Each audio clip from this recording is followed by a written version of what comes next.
ओम श्री वेद पुरुषाय नमः। नमस्कार। Class number 5 to 6 Shrimad Bhagavad Gita ji Shankaracharya ji के भाष्य के अनुसार आरंभ किया जाता है। ओम श्री सीता रामचंद्राभ्याम नमः। नमो गुरुभ्यः। ओम अथ काल देवताः श्री विक्रमी संवत् 2082 ज्येष्ठ शुक्ल पक्षः पूर्णिमा बुधवारः ज्येष्ठा उत्तरायणं ग्रीष्म ऋतुः। ओम तत्सत् श्री शंकराचार्याय गुरवे नमः। सर्वकर्माणि मनसा सन्न्यस्यास्ते सुखं वशी नवद्वारे पुरे देहि नैव कुर्वन्न कारयन्। अध्याय नंबर 5 और श्लोक नंबर 13 और पुस्तक है गीता प्रेस गोरखपुर, बुक नंबर 10, शंकराचार्य जी के भाष्य वाली भगवद गीता जी। अच्छा जी, तो इस श्लोक को हम देख रहे थे। इसमें भगवान परमार्थदर्शी अर्थात जो परम ज्ञानी है उनकी दृष्टि बता रहे हैं। तो उनका ज्ञान क्या है कि वो आत्मा को सर्वकर्माणि मनसा सन्न्यस्य, वो आत्मा को अकर्ता अभोक्ता सर्वात्मा देखते हैं।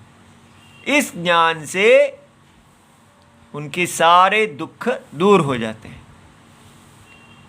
तो सुखम वशी, अब ये जो कहा सारे दुख दूर हो जाते हैं, इसको आपको ठीक प्रकार से समझना है। इसका ये अर्थ नहीं है कि उनको गर्मी नहीं लगती, उनको सर्दी नहीं लगती, उनको जो सामान्य व्यक्ति को दुख होते हैं वो नहीं होते। भाई जब सामान्य व्यक्ति को जो दुख होते हैं वही उनको होते हैं, तो फिर दुख दूर कैसे होते हैं? तो इसलिए हमको ये बात समझनी है कि अज्ञान के कारण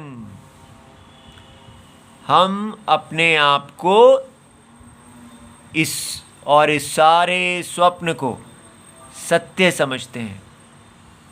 ये जिसमें हम जी रहे हैं, जिस दुनिया में हम जी रहे हैं, इसी को सत्य समझ रहे हैं। और परमार्थ सत्य को जो मोस्ट फंडामेंटल, जो सबसे मौलिक सत्य है, उसको नहीं जान रहे हैं।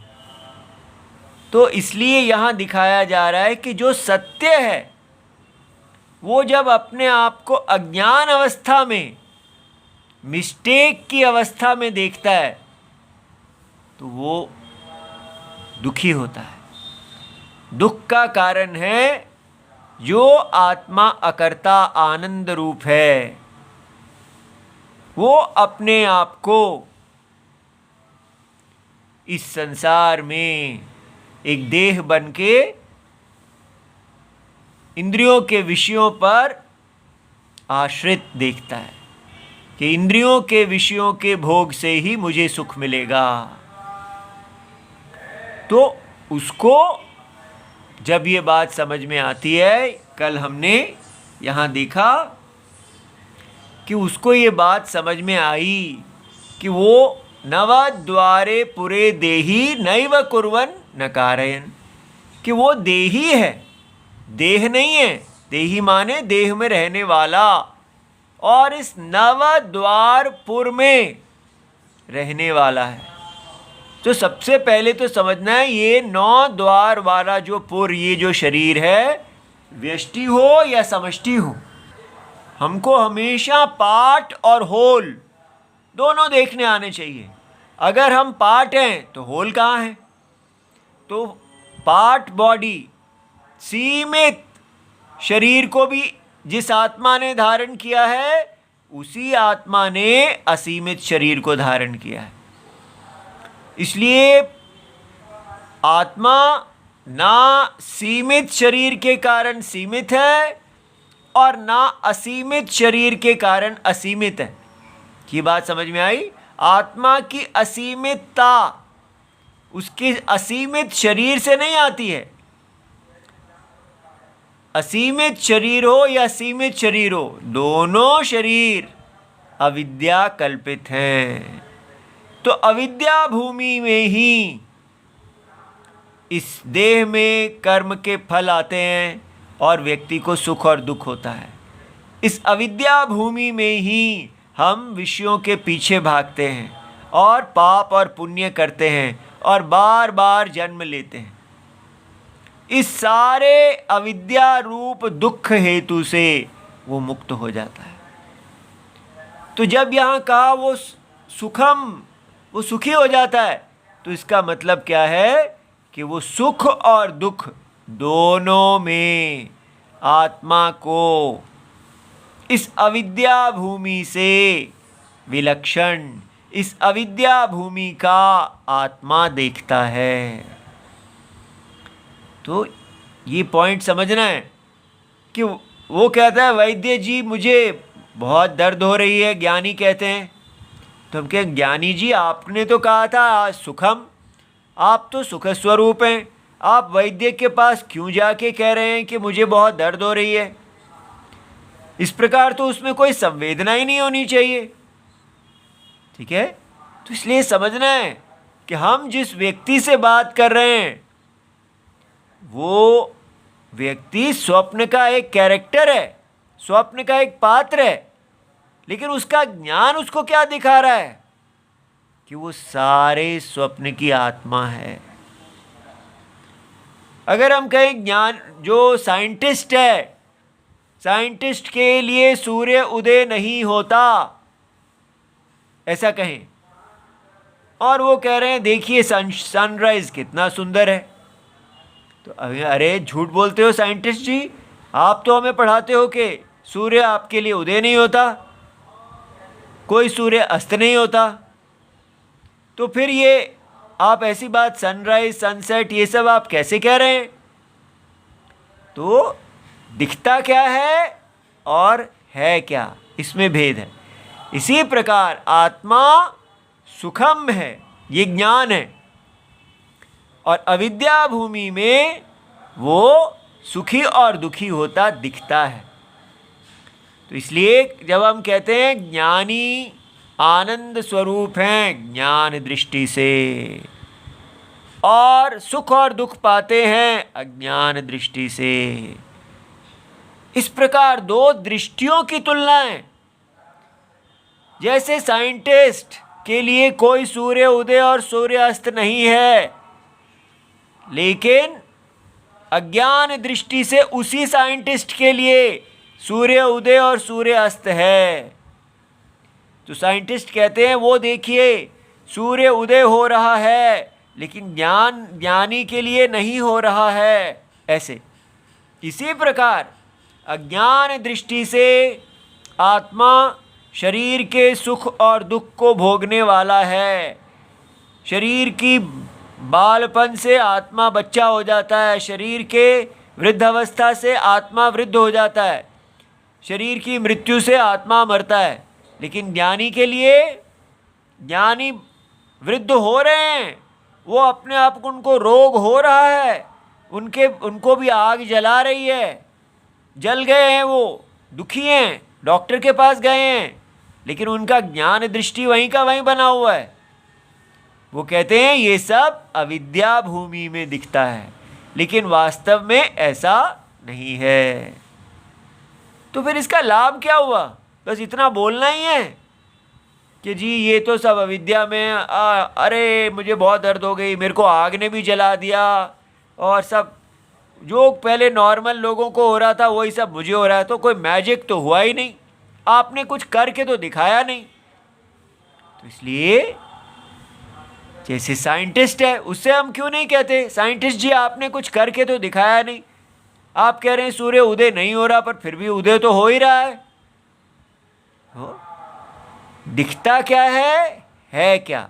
जो है वही अनुभव है। साइंटिस्ट कह रहे हैं सूर्य का नहीं उदय होना अनुभव है, ठीक है, वास्तव में सूर्य उदय नहीं होते, ये अनुभव है। और सूर्य उदय और अस्त होते दिखते हैं, ये प्रतीति है, ये परसेप्शन है। बस इसी प्रकार आत्मा स्वप्न के अंदर जितना भी आनंद है, ये सब एक अविभाजित आनंद आत्मा का ही विकार है। आत्मा आनंद रूप है, इसीलिए स्वप्न के अंदर आत्मा को जब वो विषय की इच्छा से मुक्त होता है तो उसको आनंद अनुभव होता है। इसीलिए जब हम पूरी तरह नाम और रूप को छोड़ देते हैं सुषुप्ति में, तो हमें आनंद अनुभव होता है। तो वो आनंद कहाँ से आता है? कोई लड्डू नहीं, जलेबी नहीं, कोई शरीर ही नहीं, कोई इंद्रिया नहीं, कोई मन नहीं, कोई बुद्धि नहीं। तो अगर हम कहते हैं आनंद तो हमेशा विषयों के भोग से ही आता है, तो सुषुप्ति में आनंद कहाँ से आ जाता है? और कैसा आनंद? पूर्णानंद। सुषुप्ति में हम पूर्णानंद हैं। तो हमें समझ में आता है कि आनंद आत्मा का स्वरूप है। और लेकिन सुषुप्ति बीज अवस्था है, और इसलिए वहाँ से फिर दोबारा सारा शरीर जो है वो अंकुरित हो जाता है, और फिर हम विषयों के पीछे भागने लगते हैं, फिर थक जाते हैं, फिर सो जाते हैं, फिर वो वहाँ कोई शरीर आदि नहीं रह जाता, फिर आनंद हो जाते हैं। तो हमें समझ में आना चाहिए कि आनंद आत्मा है, लेकिन अविद्या भूमि में वही आनंद विषयानंद लगता है। इसलिए ये जो ज्ञानी हैं अब क्यों सुखम है? क्योंकि अब वो अविद्या भूमि में भी किसी विषय की कांक्षा नहीं करते, किसी विषय के पीछे नहीं भागते। वो सदा आत्मा में, जागृत, स्वप्न और सुषुप्ति तीनों अवस्थाओं का साक्षी आत्मा में ज्ञान स्वरूप में बने रहते हैं। वो कहते हैं इस समय अनुभव क्या है? अवस्था त्रय साक्षी। अवस्था त्रय अर्थात जागृत, स्वप्न और सुषुप्ति, आत्मा के तीन शरीर जो हैं, स्थूल शरीर जागृत, सूक्ष्म शरीर स्वप्न, और कारण शरीर, बीज शरीर, माया शरीर जो है वो सुषुप्ति। तो आत्मा तीनों शरीरों से विलक्षण आनंद स्वरूप है। ऐसा वो तीनों शरीरों के अंदर रहते हुए, अपने आप को इन तीनों शरीरों में देखते हुए कहते हैं कि मैं नवद्वारे पुरे देही, मैं ये 3 द्वार वाला, 9 द्वारों वाला स्थूल, सूक्ष्म और कारण शरीर को धारण करता हुआ, इसमें रहता हुआ, ये मेरा घर है। मैं कुछ नहीं करता, ना करवाता हूँ। इसलिए ये नहीं कहना कि ये ज्ञान तो मुझे आ गया समझ में, लेकिन अभी तक मुझे आनंद तो आया ही नहीं है। तो उसका क्या कारण होता है?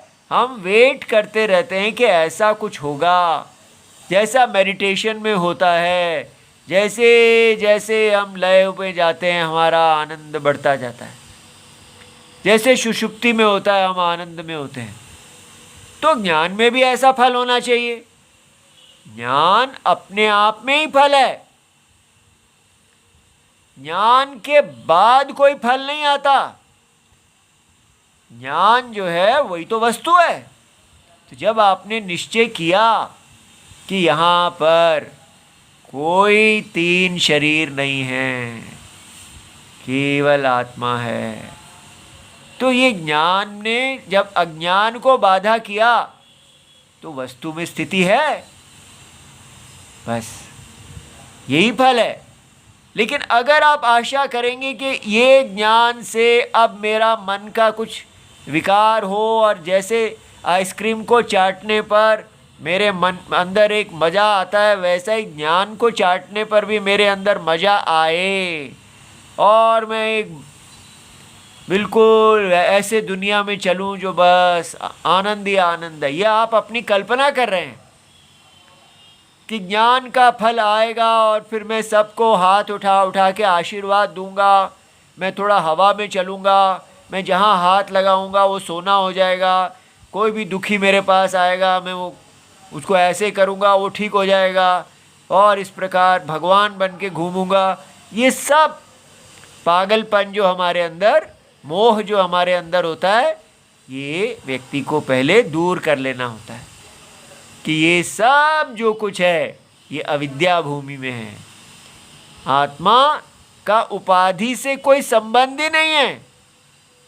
उपाधि में रहता हुआ आत्मा निरुपाधिक है। ठीक है, तो ये बात यहाँ पर बताई गई कि सामान्य व्यक्ति जो है वो ऐसा नहीं कहता कि मैं देह में रहता हूँ, मैं देह में उपलब्ध हूँ।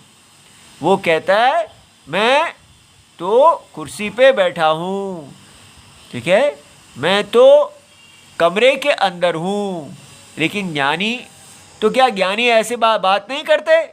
व्यवहार में वो भी ऐसा ही कहेंगे, लेकिन उनका ज्ञान क्या है कि आत्मा शरीर में उपलब्ध है। ये शरीर और उससे दिखने वाला ये सारा प्रपंच, ये जागृत, स्वप्न और सुषुप्ति, ये सब आत्मा में कल्पना है। और आत्मा इस सारे कल्पना का सत्यम है। इसको कहते हैं कि वो उसकी पूर्व में, इस पूर्व में उपलब्धि है। आप कहाँ उसको रिकॉग्नाइज करेंगे? जैसे रस्सी कहाँ जानी जाएगी? तो हम कहेंगे रस्सी सांप में उपलब्ध है, फैक्ट मिस्टेक में उपलब्ध है। इस प्रकार सदा ज्ञान में रहने वाला। तो अंत में क्वेश्चन आता है, ये नैव कुर्वन् न कारयन् क्यों कहा है? तो कल हमने यहां तक भाष्य देखा था, देहे एव आस्ते इति अस्ति एव विशेषण फलम।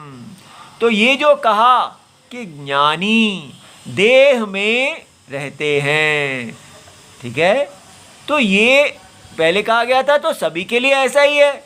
नहीं, सभी के लिए नहीं है। सभी लोग आत्मा को देह का सत्यम नहीं देखते हैं। लेकिन जब ज्ञानी के लिए ऐसी बात कही गई विशेषण, तो इसका फल है। तो विद्वत अविद्वत प्रत्यय भेद अपेक्षत्वात्। तो जिसका जो विद्वान है और जो विद्वान नहीं है, दोनों के प्रत्यय में भेद होगा। ये बात समझ में आ गई?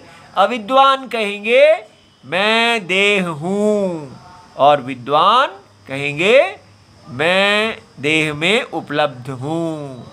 तो ठीक है, आज से हम यही बोला करेंगे।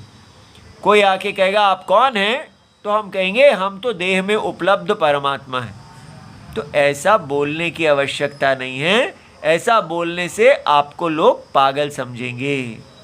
ठीक है, ये ज्ञानी की तरह व्यवहार करने के लिए नहीं कहा गया है। ये तत्व विचार किया जा रहा है कि जब शास्त्र ऐसा कहते हैं तो उसका अर्थ क्या होता है कि ज्ञानी की दृष्टि में आत्मा देह और देह से दिखने वाले सारे प्रपंच का सत्यम है। आत्मा उपाधि का सत्यम है, और अज्ञानी कहते हैं अहम उपाधि। ठीक है, अहम देहः। इस प्रकार दोनों में भेद है। अब आगे, यद्यपि कार्य करण कर्माणि अविद्यया आत्मनि अध्यारोपितानि सन्न्यस्य आस्ते इति उक्तम। अब यहाँ पर जो कहा है कि वो सारे कर्मों को संन्यस्य आस्ते, सब कर्मों को छोड़कर रहता है, बैठता है। तो यद्यपि कार्य करण कर्माणि, तो ये जो शरीर है इसमें कार्य करण है, तो इसलिए करण इंद्रियां हैं, कार्य उनके विषय हैं और उनके द्वारा ये सब कर्म होते हैं। तो कहा कि ये सब जो है ये वास्तव में क्या हुआ, अविद्यया आत्मनि अध्यारोपितानि।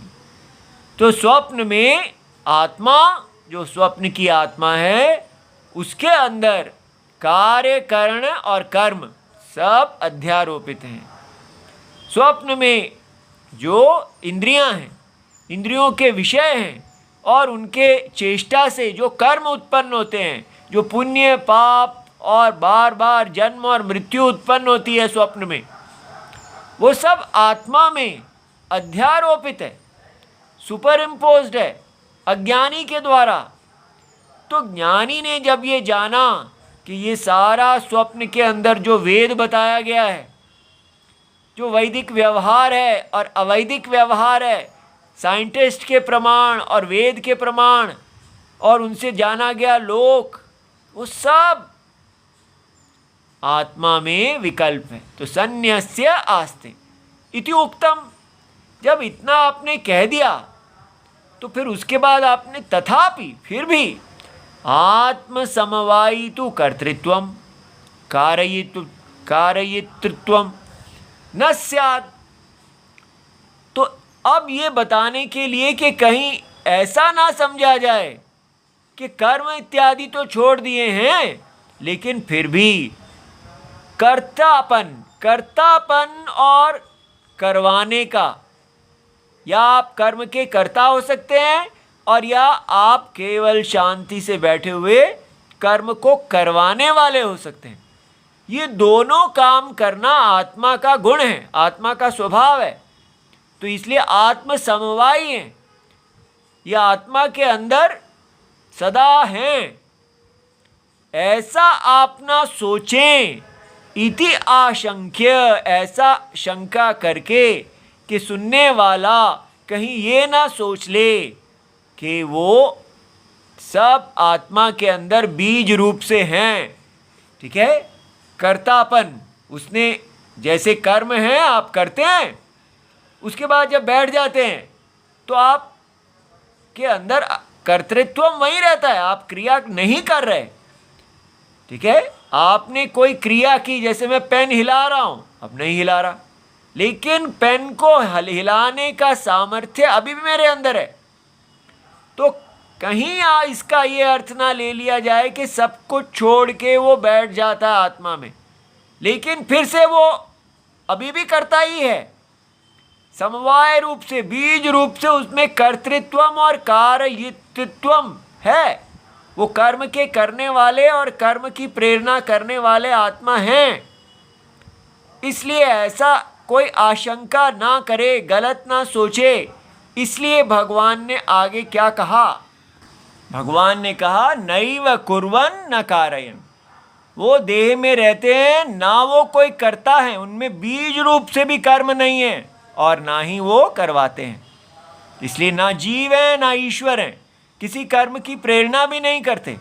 इसलिए समझना है कि ये जो स्वप्न के अंदर सारी क्रिया हो रही है, आत्मा उसका जीव रूप से भी करता नहीं है और उसका ईश्वर भी नहीं है, वो केवल अज्ञान कल्पित है। ठीक है, किम यत्तत् कर्तृत्वम कारयितृत्वम च देहिनः स्व आत्म समवायी। अब यहाँ क्वेश्चन है, क्या वो आत्मा के अंदर सदा बीज रूप से है और प्रकट हो जाता है? सत संन्यासात् न भवति।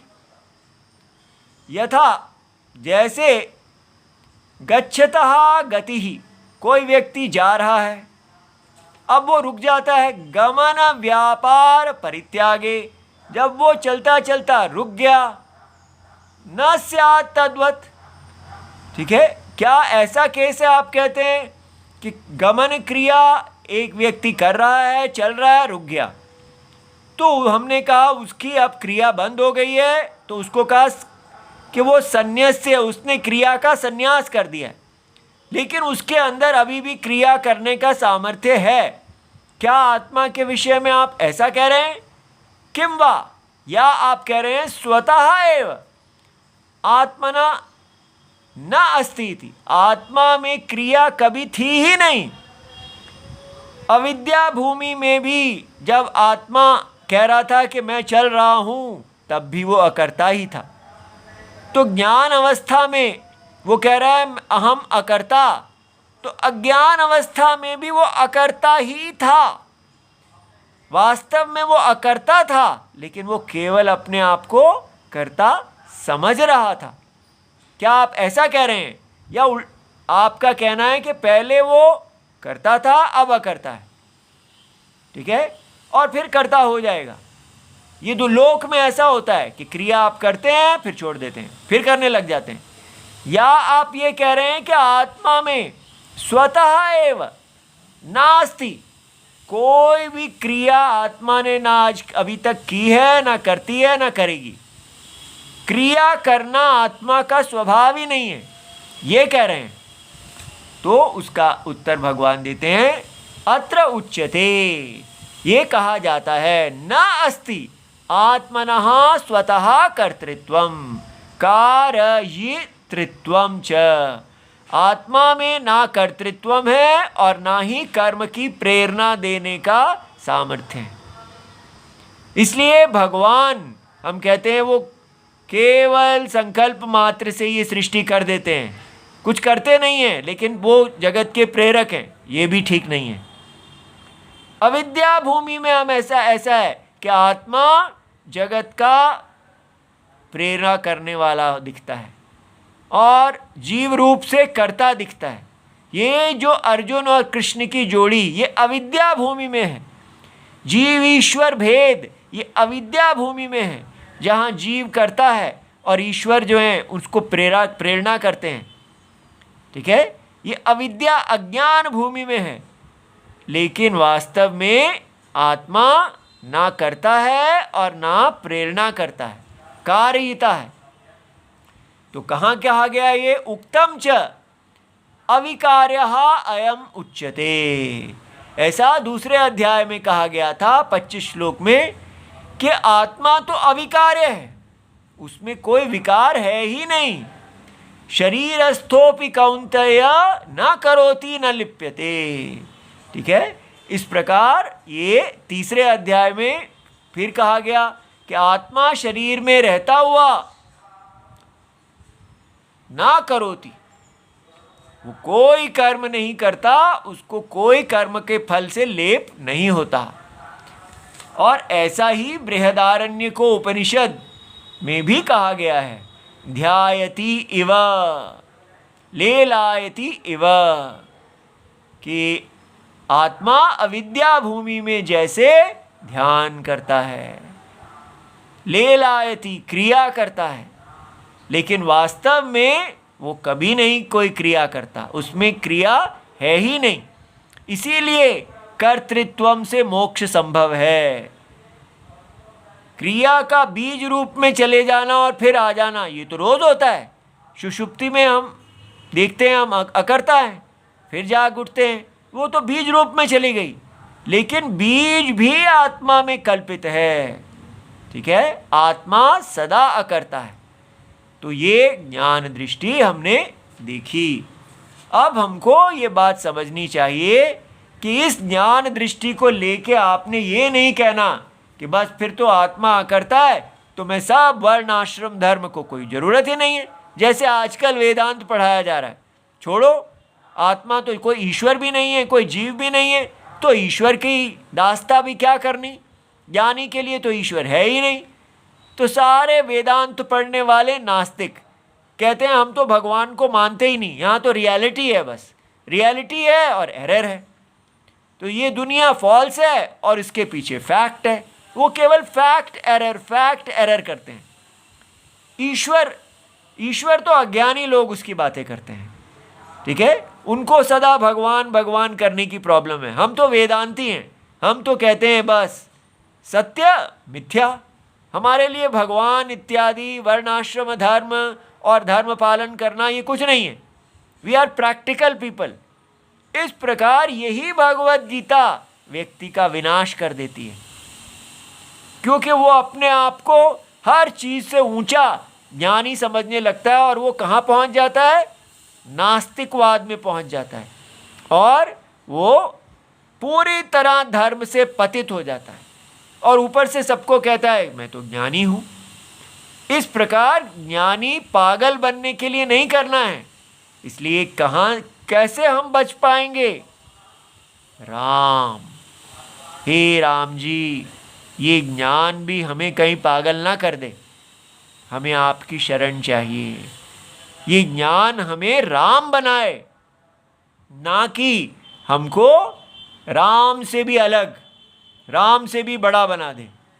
हमें राम में प्रतिष्ठा चाहिए, तब आप देखेंगे कि ये सारा प्रपंच कैसे आत्मा में है, कैसे ये राम जगत के ईश्वर, उनकी शरणम ही आपको ये द्वार देगी। इसलिए ईश्वर की शरणम को बाईपास जो करना चाहता है वो बड़ा अहंकारी है। वो कहता है मैं ईश्वर के आगे झुकना ही नहीं चाहता, मुझे ईश्वर नहीं चाहिए, मुझे ईश्वर से भी बड़ा होना है। ऐसी बातें ना करें। ओम नमो भगवते वासुदेवाय। प्रणाम।